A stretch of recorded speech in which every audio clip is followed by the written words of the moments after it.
আসসালামু আলাইকুম ওয়া রাহমাতুল্লাহি ওয়া বারাকাতুহু। সম্মানিত দেশবাসী, কেমন আছেন আপনারা? আপনাদের দোয়ায় আমি মোহাম্মদ মনিরুজ্জামান ভালোই আছি। সম্মানিত দেশবাসী, আসলে সময়ের কারণে ভিডিও বানানো অনেক কষ্টকর হয়ে যায়। তবুও চিকিৎসা দিচ্ছি, তো এতটুক আশা করে ভিডিও বানাই যে দেশের মানুষ তারা দেখুক। বিভিন্ন জায়গায় মানুষ বিভিন্নভাবে প্রতারিত হয়, হাজার হাজার টাকা নষ্ট করে।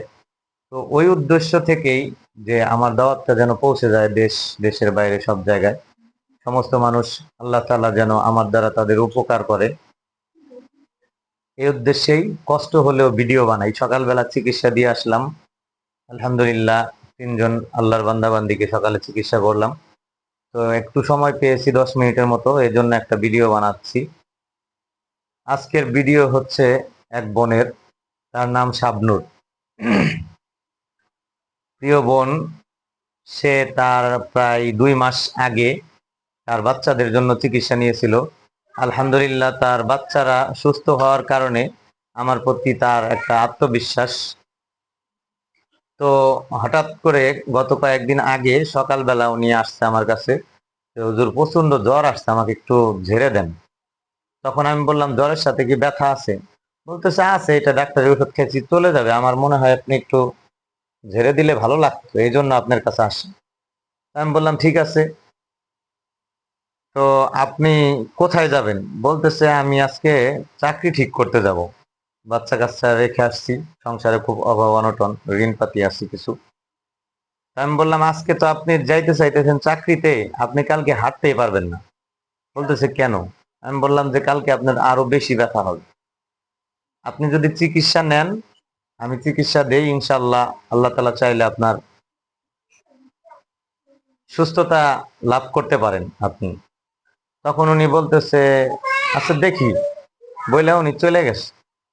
তো পরের দিন উনি এত কষ্ট করে আসতেছে, মানে একটা কুকুরকে বাড়ি দিলে যেরকম স্যাঁচড়ায় স্যাঁচড়ায় যায়, তো উনি ওই রকম ওয়াল ধরে ধরে স্যাঁচড়ায় স্যাঁচড়ায় আমার কাছে আসছে। আইসা দাঁড়ায় চোখে পানি টলমলো করতেছে। তো বলতেছে হুজুর আমার খুবই অবস্থা খারাপ। আমি বলছি যে আমার ধারণা থেকে আমি বলছিলাম এরকমই আপনার হবে। তো উনি বলতেছে যে আসলে টাকা নাই, গতকালকে চিকিৎসা নিতাম, সংসারে খুবই সমস্যা।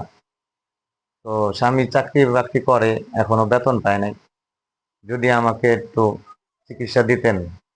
আমি বলছি টাকা না থাকলে আমি তাদের জন্য আছি, কিন্তু কেউ যদি সন্দেহর বশে টাকা রেখে বাসায় বা পকেটে বলে যে দেখি কি হয়, তাহলে তাদের জন্য আমার চিকিৎসা না, কারণ আমার চিকিৎসা তাদের জন্য কাজ করবে না। আল্লাহ পাকের কালামের উপরে তারা অবিশ্বাস করেছে। আল্লাহ তাআলা বলে দিয়েছে, অনুনাজ্জিলু মিনাল কোরআন মা হুয়া শিফা ওয়া রাহমাতুল লিল মুমিনিন। মোমেনদের জন্য কোরআন হচ্ছে একটা শেফা। যদি পরিপূর্ণ বিশ্বাস করে আল্লাহ তাআলার কোরআন মেনে বা কোরআনকে বিশ্বাস করে নিয়ম মেনে চিকিৎসা নেয়, কোরআনী চিকিৎসা, ইনশাআল্লাহ সে আরোগ্য লাভ করবে। আমি এতটুকু বলতে পারি।